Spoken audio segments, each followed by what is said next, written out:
Earlier, we saw that how Wakana and Ma Rin met, and she asked him to make her cosplay costume. If you like to see the previous video, click the I button. The story continues. Wakana has a dream about Ma Rin wearing her final cosplay costumes. It begins innocently enough, but Ma Rin soon succumbs to the more erotic personality of the character. Wakana detects something as he awakens from the dream in a cold sweat, stares at his doll head, and requests that she turn away. At school, Wakana wonders how he'll be able to see Ma Rin again, and as it turns out, she walks down the hall with Noah in tow, trying to avoid any contact with her. However, Wakana is still noticed by her, and she thanks him for the assistance he provided for her on Saturday. However, inside Wakana's head, he becomes so confused due to the dream he had of her, and conflicting emotions that go against the doll head that he adores so much. Ma Rin then suggests that she curl her hair that day, and they're both then joined by Ma Rin's friends Noah, Daya and Rude. One of the friends believes that Ma Rin is making Wakana feel uncomfortable, but Ma Rin insists that she isn't going so far as to get close to Wakana, creating a minor scene between the two. The girls then leave to go to a vending machine, and Wakana thinks that Ma Rin treats in the same way that she does when they're alone. He then overhears the girls talk about how Wakana could be her boyfriend, but the notion is dismissed. Afterward, Ma Rin tries to set up a meeting with Wakana, but he flatly declines. This leads to a trend where Wakana avoids any contact with Ma Rin throughout the school day. It is only after school ends, where Ma Rin is finally able to catch up to him, and asks him to go shopping. Again, Wakana declines and abruptly leaves, squatting by a curve near the train station in hopes to avoid Ma Rin. However, she appears right behind him. She scolds him and demands to know why he is acting so weird with her throughout the day. Wakana admits that it's awkward being around her when they're not friends. But Ma Rin proudly claims that they're already friends. He then goes on and mentions that he overheard a couple of people claiming that they're in a relationship. To which, Ma Rin teases, maybe they should be, which flusters Wakana even further. After admitting that it was all a joke, Ma Rin grabs Wakana's arm and pulls him away to do some shopping, visiting a hobby shop named Yuzawaya. The two go around the cosplay section as Wakana gives Ma Rin the notes he took down, related to the character she wishes to dress up as. He goes on to detail all that they'll need to create it and the tips to make it all work. They first choose the fabric based on what best reflects the character's background standing. Although the fabric he chose is pricey and he has no money on hand, Wakana is astonished that Ma Rin has money to pay for whatever. Despite his hesitance, Wakana accepts the money to use to create her outfit. Once the fabric shopping is done, they head to a place named Swallowtail, who specializes in wigs. Taken aback by the sheer amount and selection of wigs they have, Wakana is astounded by the colors and variations of what they have for sale. The two then find the wig that Ma Rin wishes to use. But what kind of suggests they go with a different color, something more purple, as Shizukuden's color character is purple. Furthermore, Wakana believes that the color would better complement her appearance. And Ma Rin is shocked by how in-depth Wakana's analysis was. Wakana suggests they go with a deep violet color wig with longer hair, so that it could be trimmed long enough to suit Shizukuden's asymmetrical bob cut. Ma Rin claims that she'll have her hairstylist cut the hair for her and notes that she's glad that she didn't go shopping alone, or else she would have purchased the incorrect material for the costume, as Ma Rin goes to purchase what they have. Wakana feels grateful for being useful. When their business is done in the wig shop, they head to their final destination, the lingerie shop, to purchase some garters and stockings.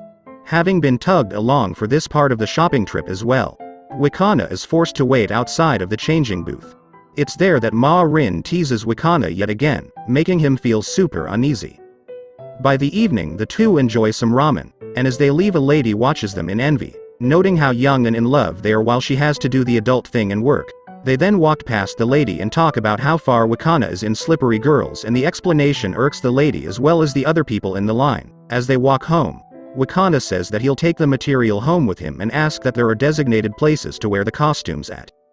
Ma Rin answers that there are plenty of places, mainly at events or in your own home, and then shows Wakana some examples. One of the examples is Juju-san, who despite being super popular online, never attends events herself, continuing on with her fascination with the cosplays of not only female but male cosplayers as well.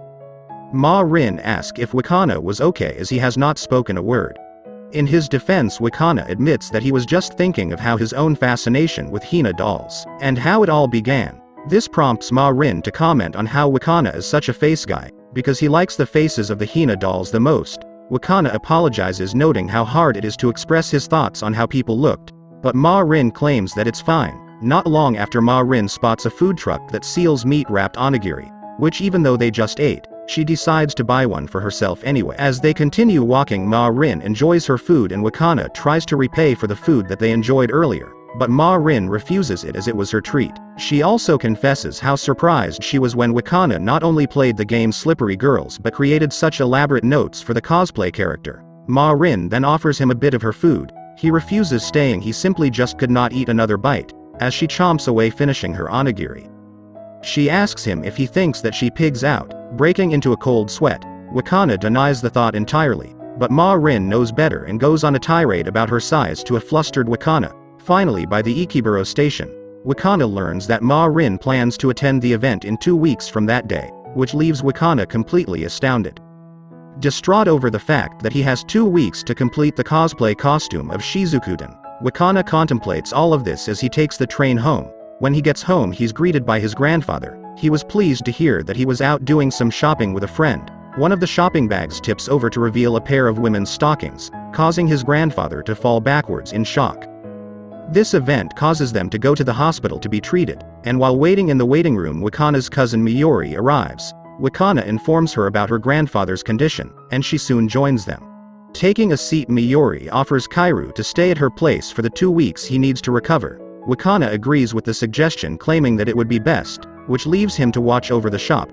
Kaoru accepts the offer, and when Wakana claims that he'll bring an extra pair of clothes for the following day, he also asks to bring his brushes as well. A couple of days later, Wakana informs Ma-rin why he didn't attend school the previous day was because of his grandfather's accident. Saddened to hear about his grandfather's condition, Ma-rin offers to help out with the cooking and the household chores. Wakana declines the offer, however, so Ma-rin suggests that they exchange contact information as a way to stay in contact with one another. Tacitly, Wakana agrees, and after they do this, they walk down the hallway as Wakana thinks of how he's unable to start working on the costume. Ma-rin then mentions that her hairstylist managed to cut the wig in the style that she wanted, and that she'll give it to him later that day. They then stopped by a notice board where it announces the upcoming midterms, which adds yet another wrinkle for Wakana's plans for the next 2 weeks. Snapped out of his trance by Ma-rin, the two continue walking forward as Wakana notes the trouble. That evening at home, Wakana receives a call from someone who wants a tour for herself and a friend visiting from France. Initially, Walkina refuses to do the tour on Saturday, but since the friend is only available that day, he cracks under the pressure and allows it. For some time, Wakana is caught in a bind trying to fulfill all the obligations that he's promised to do. At the end of the exams, Wakana, looking exhausted, bolts out of the classroom, completely ignoring Ma-rin. That night, she visits his home to give him a beef bowl present, but sees that the lights are all off and figures he must be spending time with his grandfather. In reality, Wakana is in his room lamenting over the lack of sleep as of late and how he hasn't been able to complete the dress. Looking at his brushes, Wakana recalls the memory of when his grandfather told him why he takes his brushes with him on trips. Wakana further laments on his pitiable brush skills and comes to think that even if you love something, that doesn't mean you'll be good at it. Getting depressed and emotional over his recent failures, he recalls another memory where his grandfather gives him mindful advice about regardless of how hard you work on something, as long as you love it, then it's worth it. With his past memories of Ma-rin flashing before his eyes, Wakana snaps out of his depression and continues working, and by morning he texts Ma-rin that he is finished with the costume. Later on that morning, Ma-rin sees the finished product and is astounded by it, but claims that she hadn't planned on attending the event that day despite Wakana's determination to finish it. Despondent over this revelation, Ma-rin sincerely apologizes to Wakana for giving him the wrong idea and not being clear with the details. Despite all this, Wakana is actually relieved, but Ma-rin cries and she believed that he was visiting his grandfather, and again apologizes for her mistakes. To lighten the mood, Wakana suggests that Ma-rin try on the finished product, and see if any adjustments need to be made. Despite her hesitancy to do so, Wakana convinces Ma-rin to follow through. The first thing Wakana does is to comb Ma-rin's hair, and tie it into a bun. Next they focus on the eyes. A spare set of fake eyelashes from Wakana's shop are used. Without hesitation, Ma-rin shaves off her own eyelashes to better suit the cosplay. Makeup is then applied and Wakana leaves the room so Ma-rin can get dressed in the costume. The end result is that Ma-rin is elated that she looks so great in the costume and that she's finally able to be Shizukiden. An overjoyed Ma Rin bounces around the room as Wakano compliments her Shizukuten cosplay. He asks her if it fits well, to which Ma Rin replies that it does. However, it's difficult to lift her arms, which prompts Wakana to make a mental note. Marin also compliments her boob bag and the length of her skirt, which allows a decent view of the garters. In an absolute euphoric state, Ma Rin requests that Wakana take some pictures of her, and he does that with her cell phone. In the first picture, Wakana comments that the post she takes is one that Marin would take, and suggests that instead she should take one that Shizukuten would take, using his closet door as a makeshift white backdrop. Wakana takes more pictures of Ma Rin posing as Shizukuten, impressed by the photos taken. Ma Rin creates an account to upload them all under the name Marine. After the unprepared photo shoot, Ma Rin finds new inspiration and motivation and decides that they should go to the event the following day. So today, up to this, please let me know in the comments section below if you would want to see future episodes of this series. Also, don't forget to like and subscribe to the channel. Thanks for watching.